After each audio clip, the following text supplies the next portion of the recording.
What kind of diplomacy, JD, you are speaking about? What do you mean? I'm talking about the kind of diplomacy that's going to end the destruction of your country. Yes, but if you Mr. President, with respect, I think it's disrespectful for you to come into the Oval Office and try to litigate this in front of the American media. Right now, you guys are going around and forcing conscripts to the front lines because you have manpower problems. You should be thanking the President for trying to bring an end to this conflict. Have you ever been to Ukraine that you say what problems we have? I have been to. Come once. I've actually watched and seen the stories, and I know what happens is you bring them on a propaganda tour, Mr. President. Do you disagree that you've had problems bringing people into your military? And do you think that it's respectful to come to the Oval Office of the United States of America and attack the administration that is trying to prevent the destruction of your country? A lot of questions. Let's start from the beginning. Sure. First of all, during the war, everybody has problems, even you, but you have nice ocean and don't feel now, but you will feel it in the future. God bless. You don't know that. God bless. You God bless. You will not have a war. Don't tell us what we're going to feel. We're trying to solve a problem. Don't tell us what we're going to feel. I'm not telling you. Because you're in no position to dictate that. That's exactly what Remember you're doing. this. You're in no position to dictate what we're going to feel. We're going to feel very good. You will feel influenced. We're going to feel very good and very strong. You will feel influenced. You're right now not in a very good position. You've allowed yourself to be in a very bad position, and he happens to be right about it. From the very beginning of the war. You're not in a good position. You don't have the cards right now. With us, you start having cards. Playing cards. Right now, you don't. You're playing cards. You're playing cards. You're gambling with the lives of millions of people. You're gambling with World War III. You're gambling with World War III. And what you're doing is very disrespectful to the country, this country, that's back to you, far more than a lot of people said they should have. Have you said thank you once? This entire meeting? No, in this entire meeting, have you said thank you?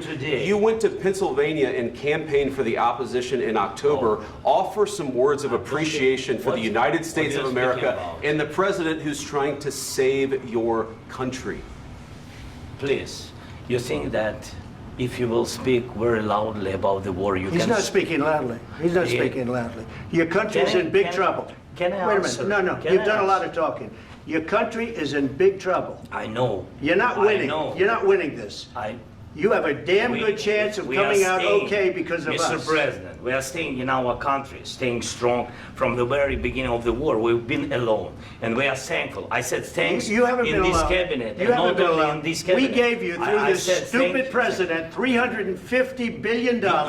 We gave you military equipment, and you men are brave, but they had to use our military. What about if you didn't have our military equipment, if you didn't have our military equipment, this war would have been over in 2 weeks. In 3 days. I heard it from Putin. In 3 days. This is something maybe new. Less. In 2 weeks. Of course, yes. It's going to be a very hard thing to do business like this. Again, I tell you. just say thank you. I said a lot of times to American people. Accept that there are disagreements, and let's go litigate those disagreements rather than trying to fight it out in the American media when you're wrong. We know that you're wrong. But you see, I think it's good for the American people to see what's going on. I understand, sir. I think it's very important. That's why I kept this going so long. You have to be thankful. You don't have the cards. You're buried there.